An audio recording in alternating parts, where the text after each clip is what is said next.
How's it going, everyone?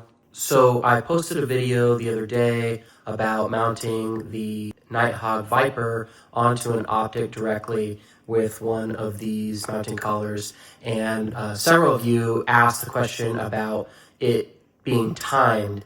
And after further review, the instructions actually show how to do this correctly, which I didn't do originally. And I found this aluminum locking nut, which basically just functions as a jam nut to time this correctly. So a little bit of information on these that a couple of you asked for is these are specific to the diameter of your optic, and the Nitehog offers a ton of them. So if you go online, there's a bunch of different sizes. You can take a measurement on the end of your optic and you can find what you're looking for. And how they work is they basically, if you look in the gap here, this clamps down kind of across the whole collar. You see these machined in slots, and this allows for you to mount it on. And so there is a screw here that you loosen that sets the adjustment screw. So you can set the adjustment screw to the distance that you want, and it kind of helps you decide how tight you want to clamp this gap. And then you set the set screw to the right, or you set the set screw so that way it keeps this adjustment screw from turning out. And so basically, we take the Viper unit. The way that the instructions showed, it had this kind of shoulder going forward, and either way I turned it, it never interfaces with the button, like the button pad here, so or the body of the thermal. So we're going to spin that all the way on. See, it's set out on the shoulder there, and it still doesn't interface with the body there. And then we're going to add the collar.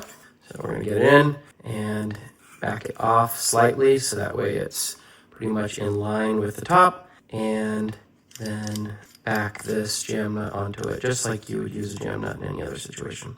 So we're going to just hand tighten this. It has a nice grip on it to be able to do so, and just a little bit of playing around with it to get it right.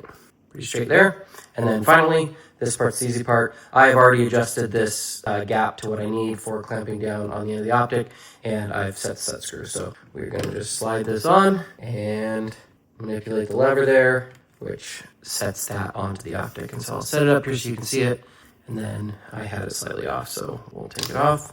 We will readjust so that way it is in line with scope, which is more just aesthetics than anything, but it'll bug me, and it'll probably bug some of you. So there we go. So it's mounted on correctly.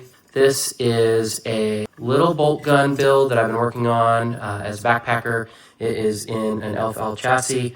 It has a Terminus Zeus action and a new Rise armament reliant trigger, and it's utilizing the Reptilia Corp grip that does not have the beaver tail on the back, Reptilia mount for the scope 34mm, and a US Optics Foundation series. It's a 1.8 to 10. So very cool little setup for a backpack build.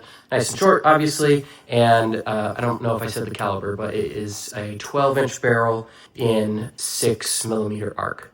So the addition of this thermal is going to be perfect for the application that I intended to build this rifle for, and I'm very excited to utilize it that way. All right, thanks for watching, everybody.